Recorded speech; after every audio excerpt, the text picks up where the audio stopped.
Salut à tous, bienvenue dans cette nouvelle vidéo. Dans cette vidéo, je vais répondre à une question qu'on nous pose énormément de fois ces derniers temps, à savoir comment on peut faire aujourd'hui pour faire un portefeuille équilibré sur le marché des crypto-monnaies.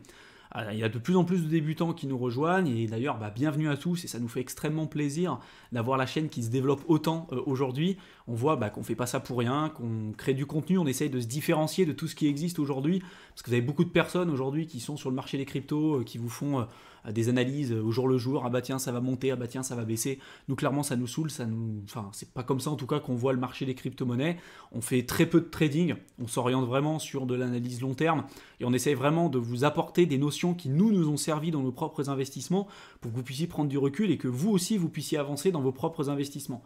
Pour nous, en tout cas, c'est notre vision et ça nous regarde, mais c'est pas en vous disant la veille, ah bah tiens, ça va monter, tiens, ça va baisser, et tous les jours de vous faire une analyse technique si vous faites pas de trading et si vous avez pour objectif de faire du long terme, c'est pas ça qui va réellement vous aider. Donc c'est pour ça qu'on essaye, dans la mesure du possible, d'essayer de travailler plus notre contenu. Alors ça nous demande plus de temps, ça nous demande plus de réflexion et souvent, c'est peut-être pas non plus parfait dans la plupart des cas. En tout cas, on se rend compte que c'est quelque chose qui vous plaît et vous nous direz d'ailleurs dans la section commentaires si vous voulez vraiment qu'on reste encore dans cette démarche, qu'on continue de vous proposer du contenu que vous ne serez pas capable à mon avis de voir ailleurs, parce que nous ça nous fait plaisir de travailler comme ça, c'est comme ça qu'on se sent aussi utile et c'est comme ça que vous allez pouvoir aussi vous progresser dans vos propres investissements.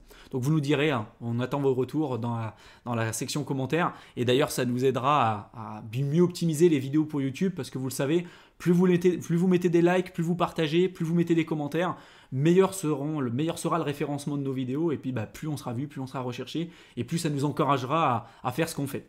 Donc, pour en revenir au sujet de cette vidéo, le sujet de cette vidéo, on va traiter comment faire un portefeuille équilibré sur le marché des crypto-monnaies.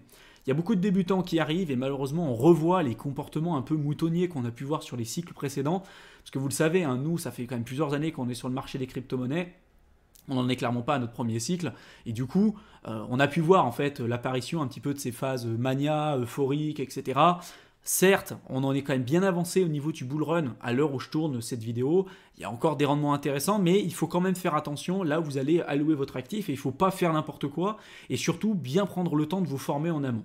Parce qu'on voit encore trop de personnes qui se disent « Ah bah tiens, j'ai trouvé le projet du siècle, tiens, je fais all-in et puis je mets 100% de mon patrimoine. » Alors déjà, il n'y a aucune allocation d'actifs, il n'y a aucune gestion de risque. C'est je prends 100% de mes actifs, 100% de mon patrimoine, je le mets sur le marché des cryptos sur un projet. Donc là, en l'occurrence, oui, vous pouvez faire tourner la roulette et puis faire le 8 rouge et gagner beaucoup d'argent, sauf que vous avez aussi une très forte chance et une très forte probabilité de perdre l'intégralité de votre capital. Comme c'est arrivé en 2017, comme c'est arrivé à d'énormément de personnes, et comme ça continuera d'arriver sur ce cycle également. On aura beau le répéter en long, large, en travers, malheureusement, il y aura beaucoup de personnes qui se feront avoir et qui perdront beaucoup d'argent.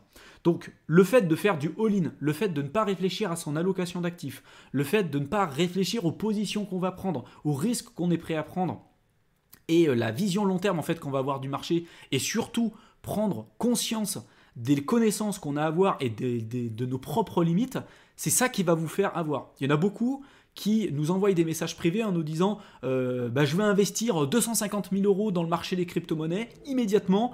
Par contre, je ne sais pas comment utiliser Binance. Par contre, je vais investir maintenant. Pour moi, ça, c'est une connerie sans nom. C'est-à-dire que si on ne sait pas comment utiliser une plateforme, si on ne sait pas comment recevoir, envoyer des crypto-monnaies, comment sécuriser ses fonds, si on ne sait même pas ce qu'est le Bitcoin, la philosophie qu'il y a derrière, le marché des cryptos, etc., si tout de suite on commence à investir des sommes importantes, vous allez faire n'importe quoi. Donc, il faut faire vraiment très attention à ça. Et le maître mot dans tout ce que je vais vous expliquer dans cette vidéo, c'est la diversification. L'idée, c'est pas de vous faire la morale, moi je m'en fous, je suis pas là pour vous dire faites ci, faites ça, entre guillemets, si vous perdez de l'argent, vous serez responsable de votre propre perte. Simplement, je pense que dans le moment où on se trouve aujourd'hui, où tout le monde est un peu moonboy, tout le monde dit c'est bon, ça va monter jusqu'au ciel, il faut acheter, il faut continuer d'acheter, il faut mettre tout l'argent qu'on peut parce que ça va monter encore toujours plus haut. On revoit les comportements moutonniers qu'on a pu avoir en 2017, et là où beaucoup de personnes commencent en fait à placer énormément d'argent, moi je suis plutôt dans la dynamique inverse. Je suis plutôt dans la dynamique en me disant je vais commencer à vendre. Je vais commencer justement à suivre les paliers que je me suis fixé au préalable. Et donc le maître mot en fait dans tout ce qu'on va voir dans cette vidéo, c'est la diversification. C'est le fait de limiter son risque et c'est son allocation d'actifs. Plus vous allez vous diversifier, plus vous allez pouvoir diminuer votre risque. Forcément, vous risquez aussi de diminuer vos retours sur investissement, mais ça va diminuer votre risque. Et du coup, si vous voulez tenir sur le long terme, ça sera un point qui est indispensable. Donc, il faut toujours regarder un projet. Moi, en tout cas, c'est ce que je fais. Je regarde toujours un projet par rapport au risque-rendement. Par exemple, en 2018, quand on a lancé cette chaîne et quand on a montré explicitement les différents cycles de marché, quand le Bitcoin était à 3000 euros, quand nous on expliquait qu'on investissait à ce moment-là parce qu'on trouvait que c'était un bon moment pour pouvoir acheter et puis que le risque-rendement il était extrêmement bénéficiaire de notre côté, il y a beaucoup de personnes qui nous disaient en commentaire qu'on était fous, que ça valait pas le coup, que ça servait à rien, que ça allait encore descendre plus bas, etc. etc. Résultat aujourd'hui, c'est pas descendu bien plus bas et ceux qui ont acheté au même temps que nous, ils sont quand même plutôt contents aujourd'hui. Aujourd'hui, c'est l'inverse, c'est-à-dire qu'il y avait personne, quand personne voulait acheter à 3000 euros parce que tout le monde pensait que ça allait aller plus bas. Par contre, aujourd'hui, là où tout le monde veut continuer d'acheter parce que tout le monde pense que ça va aller plus haut, est-ce que c'est le cas, est-ce que c'est pas le cas? Je vous laisse juge. Mais voyez que forcément le risque, quand vous l'achetez à 3000 euros, le Bitcoin, c'est plus le même que lorsque vous l'achetez aujourd'hui. Il faut bien comprendre ça. C'est pour ça que j'aime pas les personnes qui vont vous dire oui, mais si tu avais acheté du Bitcoin en 2011 et que vous aviez tenu, en effet, vous aurez eu tant de retours sur investissement aujourd'hui. C'est vrai. Mais il n'y a personne aujourd'hui, très peu de personnes qui ont pu acheter en 2011, qui ont détenu leur Bitcoin aujourd'hui. Soit ils l'ont perdu, soit ils ont vendu trop tôt, soit ils ont fait du trading, ils ont perdu 90% de leurs gains. Donc en fait, il faut vraiment voir le Bitcoin ou le marché des cryptos tel qu'il est aujourd'hui, parce que vous n'achetez plus du Bitcoin en 2011, vous l'achetez en 2021. Et donc forcément, le risque-rendement, le ratio entre le risque et le rendement, c'est plus le même. Vous achetiez plus du Bitcoin à 10 centimes, vous l'achetez plus à 3000 $ comme c'était le cas et lorsqu'on avait fait des vidéos à ce moment en 2018-2019, vous l'achetez aujourd'hui, je ne sais pas à quel moment il est, mais bien plus haut. Donc le marché des crypto-monnaies, il est déjà risqué aujourd'hui et donc il y a un côté vraiment diversification à avoir en tête qu'il faut vraiment avoir en ligne de compte et qui va dépendre de vos objectifs, de votre aversion au risque, de votre âge, etc. Je vais prendre un exemple concret. Admettons que vous ayez 18 ans, vous êtes jeune, vous vivez encore chez papa-maman, vous n'avez pas forcément de loyer à payer, vous n'avez pas de femme, vous n'avez pas d'enfant, vous n'avez pas de soucis, vous pouvez très bien vous retrouver demain à zéro. Il y aura toujours quelqu'un pour pouvoir vous nourrir, votre famille, vous avez un toit, il n'y a pas de souci. Donc si vous avez 1000 euros et c'est 100% de votre patrimoine, c'est 1000 euros, vous pouvez le faire. Pour moi, ça ne me semble pas complètement dingue d'investir 100% de son patrimoine quand on est jeune. Et d'ailleurs, moi, c'est ce que j'ai fait au début parce que j'avais pas d'argent. Et donc, en fait, même si je perdais le peu de capital que j'avais au début, en réalité, j'avais toute ma vie après pour pouvoir me les refaire. Et en plus de ça, j'aurais pu acquérir de la connaissance et puis me refaire en fait tout simplement avec le temps. Par contre, le profil d'une personne qui a 55 ans, 60 ans, qui est proche de la retraite et qui place l'entièreté de ses économies sur le marché des crypto-monnaies parce que il pense que ça va aller jusqu'au ciel, là on n'est plus du tout sur le même type de profil, pas du tout le même risque. Parce que quelqu'un qui a 60 ans, demain s'il perd l'ensemble de son patrimoine ou l'argent qu'il a pu économiser sur toute sa vie, il va pas lui falloir, ça va pas du tout être la même chose si demain il a besoin de cet argent-là pour profiter de sa retraite tout simplement. Donc je pense que vous l'avez compris. Donc encore une fois, le type de portefeuille ou l'équilibre que vous allez décider de choisir de votre côté, il va vraiment dépendre de vos objectifs, de votre aversion au risque, de votre âge, etc. Moi, ce que je vais dire ici, c'est ma vision. C'est comment je vois les choses et comment j'ai raisonné et comment je continue de raisonner tout simplement aujourd'hui. Donc, moi, ce que je fais, et ça a été mon maître mot, et c'est ce qui m'a pas mal réussi, en tout cas jusqu'à présent, c'est d'avoir une partie importante sur les crypto-monnaies qui ont déjà été testées par le marché, sur lequel on a déjà une adoption importante, sur lequel on a déjà une certaine vélocité, il y a un branding qui est reconnu, ça a été testé par le marché, il y a déjà eu plusieurs cycles, et dans ce cas-là, il n'y en a pas eu 50. Il y en a quand même plusieurs, mais il n'y en a pas 50. Et aujourd'hui, les deux plus gros, c'est Bitcoin et Ether. Peu importe qu'on soit d'accord ou non sur oui, le Bitcoin ça a de l'avenir, non ça n'a pas d'avenir, l'Ether ça a de l'avenir, non ça n'a pas de l'avenir, peu importe, aujourd'hui quoi que vous puissiez dire, c'est des projets sur lesquels il y a une adoption importante, sur lesquels aujourd'hui il y a quand même un nombre de projets qui sont créés sur ces écosystèmes-là importants, et donc on ne peut pas faire abstraction de ça. Qu'on soit d'accord ou pas là-dessus, peu importe, ça c'est un fait. C'est-à-dire qu'aujourd'hui, vous pouvez très bien comparer par exemple l'écosystème d'Ethereum avec Cardano, Polkadot. En effet, les projets sont prometteurs, il y a des choses intéressantes, néanmoins on n'est pas du tout sur le même niveau d'adoption qu'à Ethereum aujourd'hui sur les autres écosystèmes comme Cardano ou Polkadot. Est-ce que ce sera le cas dans les temps à venir? C'est une autre question. Je vous laisse juger. J'ai déjà fait d'ailleurs une vidéo pour comparer Cardano et Ethereum, une vidéo de plus de 45 minutes là-dessus. Et donc, en effet, c'est pas blanc, c'est pas noir. Mais aujourd'hui, si on le regarde vraiment avec une vision objective, le marché, 95% des projets, si on enlève Bitcoin et Ether, on enlève 95% des projets aujourd'hui qui existent sur le marché des crypto-monnaies. Et je dis 95%, mais on est très gentil. Donc, en tout cas, d'un point de vue personnel, je ne me vois pas comment faire un portefeuille équilibré en n'investissant pas une partie de mon capital sur ces deux classes d'actifs. Donc moi, ce que je ferais, c'est que je mettrais 60% sur du Bitcoin. C'est celui qui a l'historique le plus long, il a déjà connu plusieurs cycles, c'est là où il y a l'adoption la plus importante, la vélocité la plus importante. Voilà, c'est la plus grande marque aujourd'hui qu'on connaît sur le marché des crypto-monnaies. Donc je mettrais 60% là-dessus. En plus, après, sur l'Ether, qui est quand même un peu plus spéculatif, il y a la transition avec Ether 2.0 qui va arriver, on ne sait pas trop comment ça va se passer. Donc je mettrais 20% aujourd'hui sur l'Ether. Donc on voit aujourd'hui, on serait à 80% du capital sur le marché des cryptos que j'aurais pu allouer. Donc on se comprend bien, hein. On a une allocation d'actifs générale, j'ai 100 000 euros de patrimoine en général, je décide de prendre 10% de ces 100 000 euros d'investir sur le marché des crypto-monnaies, ça fait 10 000 euros. Sur ces 10 000 euros, je mets 60% sur le BTC, je mets 20% par exemple sur l'Ether. Ça peut être quelque chose d'intéressant. Après, moi je décide pour gagner et pour garder quand même un certain rendement, d'investir aussi sur des altcoins, donc d'autres altcoins que je juge prometteurs, qui me semblent intéressants et pour lesquels je vois vraiment un potentiel de hausse. On est bien d'accord que si vous décidez d'investir sur de l'Ether ou sur des altcoins, c'est parce que vous pensez pouvoir surperformer le Bitcoin. Sinon, à quoi s'embêter ? À quoi bon décider de se diversifier, de suivre plein de projets, de prendre des risques quelquefois qui peuvent être plus importants, alors qu'on pourrait décider d'avoir des performances plus importantes et sans se casser la tête juste en investissant sur du Bitcoin. Donc quand vous décidez de diversifier votre portefeuille, c'est pour diminuer votre risque, mais en plus de ça, pour pouvoir décupler vos rendements et obtenir des performances plus importantes. Donc moi, je mettrais 20% sur des altcoins. Alors quel type d'altcoin ? Ces altcoins-là, moi souvent, j'essaye de jouer sur le récit ou le narratif qu'il y a sur les différents cycles auxquels on peut aujourd'hui assister. Je m'explique. Par exemple, en 2017, c'était l'apogée et l'apothéose des ICO, donc des levées de fonds.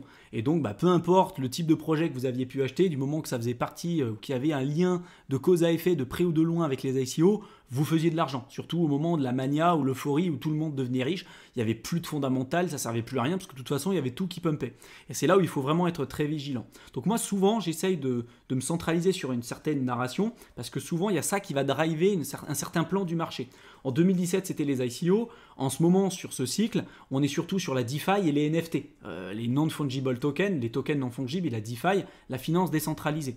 Donc il y a des gros projets qui ressortent quand même au niveau de la DeFi. On va retrouver MakerDAO, Maker. On va retrouver notamment Aave avec le protocole de lending, donc de prêt de crypto-monnaie.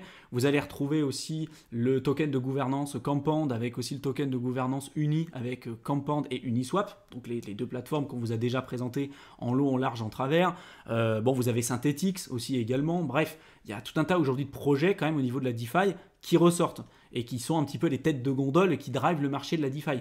Donc si on décide et si on juge utile le fait que, en effet, ce qui marche aujourd'hui, c'est plus les ICO comme en 2017, mais c'est plutôt la DeFi, pourquoi pas décider d'allouer une partie de son allocation d'actifs là-dedans pour profiter de la hausse, tout simplement.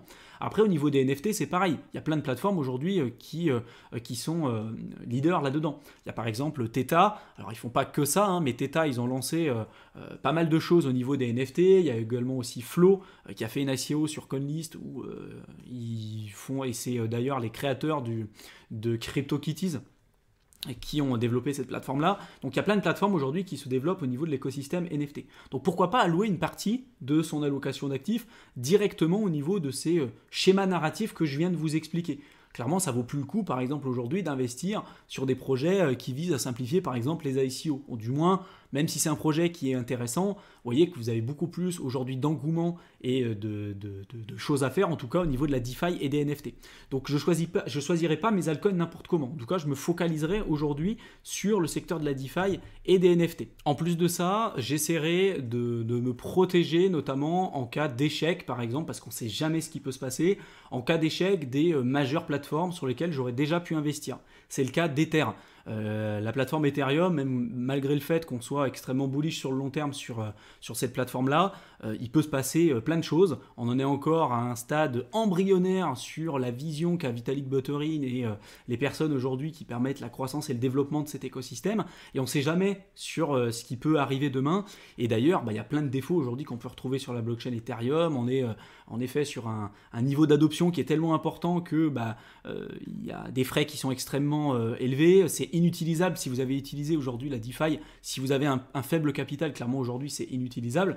Donc en effet, il y a des plateformes qui commencent à émerger et en tout cas moi je les utilise et j'ai une partie de mon allocation d'actifs sur ces plateformes-là comme Cardano et Polkadot parce que justement je les vois comme étant un moyen de me protéger en cas d'échec par exemple sur la plateforme Ethereum. Par contre j'ai une bonne partie de mon capital sur Ether parce que c'est le leader de son domaine, c'est là où il y a le plus aujourd'hui de développeurs, les institutionnels commencent à investir dessus, etc., etc. Donc on a une vélocité importante là-dessus.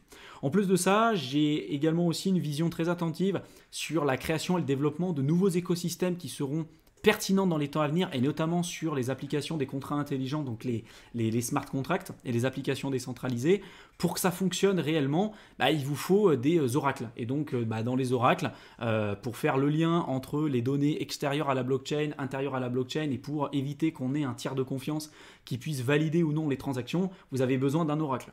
Le mieux en fait en termes d'oracle aujourd'hui, en tout cas le leader dans son domaine, ça va être Link. Donc pareil, moi j'aurai une allocation d'actifs sur le Link parce que c'est un nouvel écosystème et vous savez que sur le marché des crypto-monnaies, ce qu'on appelle en anglais le first mover advantage, le fait de pouvoir commencer l'écosystème ou de se lancer en premier sur la découverte d'un écosystème, ça vous donne une avance considérable par rapport aux autres projets qui vont se lancer sur le même niveau que vous, quoi. D'ailleurs pour ça qu'Ether aujourd'hui a beaucoup d'avance et beaucoup d'adoption par rapport à ADA et Polkadot.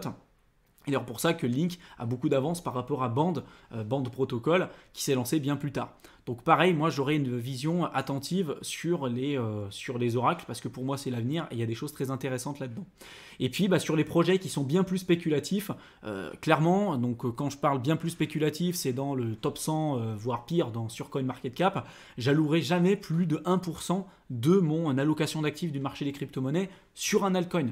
Si aujourd'hui vous êtes sur des altcoins du top 300 sur CoinMarketCap et vous avez 95% de votre actif là-dessus, certes vous pouvez gagner plein d'argent, je dis pas le contraire, hein. Après ça sera à vous de gérer votre risque. En tout cas, moi je sais que vu le capital que j'ai aujourd'hui, vu la dynamique dans laquelle je m'inscris et vu le risque que j'ai envie de prendre, j'ai décidé en tout cas de ne pas allouer plus d'1% de mon capital dans le marché des crypto-monnaies sur des projets très spéculatifs, voire quelquefois ça peut même être 0,5%. Donc je pense qu'en ayant en tête les dynamiques de marché, quand on sait sur quoi on investit, quand on connaît nos objectifs, les risques qu'on est prêt à prendre, etc., on arrivera forcément à créer tout simplement un portefeuille qui nous correspond. Le portefeuille que j'ai donné aujourd'hui, c'est un portefeuille que moi je créerai. Si demain vous décidez de copier mon portefeuille, peut-être que c'est pas du tout une allocation d'actifs qui va vous correspondre. C'est pour ça que je suis pas là à vous dire c'est comme ça qu'il faut faire. Et je préfère mieux vous expliquer la réflexion, comment moi je réfléchis et comment je mettrai les choses en place pour que vous puissiez après, vous aussi de votre côté, faire quelque chose qui pourrait potentiellement vous correspondre.